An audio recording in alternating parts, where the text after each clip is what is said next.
Yo, salut tout le monde, c'est Lawrence. Aujourd'hui je vous propose de découvrir 5 anecdotes étonnantes sur l'écrivain Stephen King. J'ai décidé de vous présenter quelques anecdotes sur les auteurs cultes de la littérature que nous connaissons tous. Et cela afin de vous en apprendre plus sur les grands auteurs qui ont marqué l'histoire de la littérature.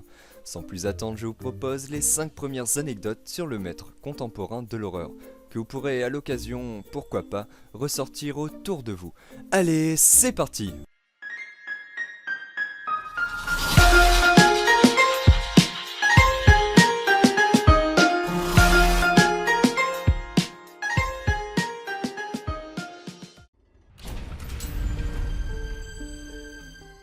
Stephen King est un écrivain américain né le 21 septembre 1947 à Portland, dans le Maine, aux États-Unis. Il a publié son premier roman en 1974 et est rapidement devenu célèbre pour ses contributions dans le domaine de l'horreur. Mais il a également écrit des livres relevant d'autres genres comme le fantastique, la fantasy, la science-fiction et le roman policier.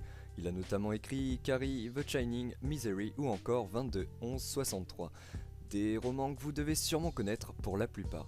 D'ailleurs, si vous êtes un grand fan de King comme je le suis, je vous propose de rejoindre le club de Stephen King afin de suivre toute son actualité. Pour ce faire, je vous laisse les liens dans la description. En 1972, alors que Stephen King a 25 ans, il entreprend la rédaction de Carrie, l'histoire d'une adolescente souffre-douleur de toute sa classe qui développe un pouvoir de télékinésie. Mais doutant de la qualité de son récit, il jette les 3 premières pages à la poubelle. Tabitha, sa femme, les retrouve et après les avoir lus, elle encourage son mari à persévérer sur son écrit. King termine donc Carrie et expédie le manuscrit à la maison d'édition Doubleday. L'éditeur accepte le roman en mars 1973 et fait signer à King un contrat type qui l'engage pour 5 romans. Doubleday programme sa publication pour l'année suivante, versant à King une avance sur les droits d'auteur de 2500 $. La famille King déménage pour Bangor et King commence à écrire un nouveau roman, Salem. Quand Doubleday l'informe que les droits en édition de poche de Carrie ont été vendus pour 400 000 $, somme dont la moitié lui est revenue. King décide alors d'arrêter sa carrière d'enseignant et de se consacrer uniquement à l'écriture. Entre 1977 et 1985, Stephen King a publié quelques livres sous le pseudo de Richard Bachman.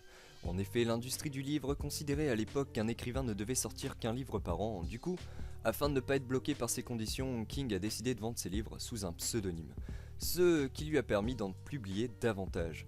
Mais au début, les ventes furent un échec. Bah oui, elles connurent un succès retentissant à partir du jour où King confirma la supercherie. Découverte par un libraire qui a reconnu son style, un fan absolu ne peut être trahi par son écrivain préféré. Fenêtre secrète est tirée de la nouvelle de Stephen King, Vue imprenable sur Jardin secret. Dans ce film, nous retrouvons l'acteur Johnny Depp accompagné de Maria Bello. Ce film raconte l'histoire d'un auteur accusé de plagiat par un individu psychopathe. Pour l'anecdote, cette histoire trouve un écho dans le propre vécu de Stephen King, à savoir le maître de l'horreur fut à plusieurs reprises accusé de plagiat, et sa femme surprit un jour un homme dans leur maison, qui, selon les dires, accusait l'écrivain de lui avoir volé plusieurs manuscrits. Le mec ne s'est évidemment pas arrêté là, puisqu'il a dit sur l'action qu'il avait une bombe sur lui, qui en réalité était factice. Si vous possédez dans votre bibliothèque un des livres de Stephen King nommé Rage dans sa version américaine, gardez-le bien précieusement. Pourquoi ? Parce que King lui-même a demandé l'arrêt de sa commercialisation en 1999 suite aux tueries survenues dans les lycées américains et notamment à Columbine. Le roman raconte l'histoire d'un jeune étudiant qui tue son professeur et prend sa classe en otage. Le livre ayant été retrouvé dans les affaires personnelles d'un des vrais tueurs des lycées américains, King prit peur que son livre serve de modèle à de futurs tueurs.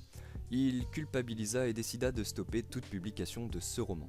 Et bien que le livre ait été réédité depuis, des histoires comme celle-ci aux États-Unis ont lieu chaque année, et King a compris avec le temps qu'il n'en était pas non plus forcément responsable, et il s'est excusé auprès de ses fans après la terrible idée qu'il a eue d'arrêter la publication de son livre Rage.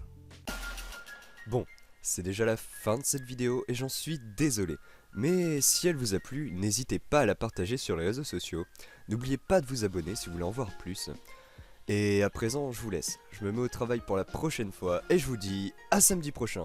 Allez, coucou tout le monde!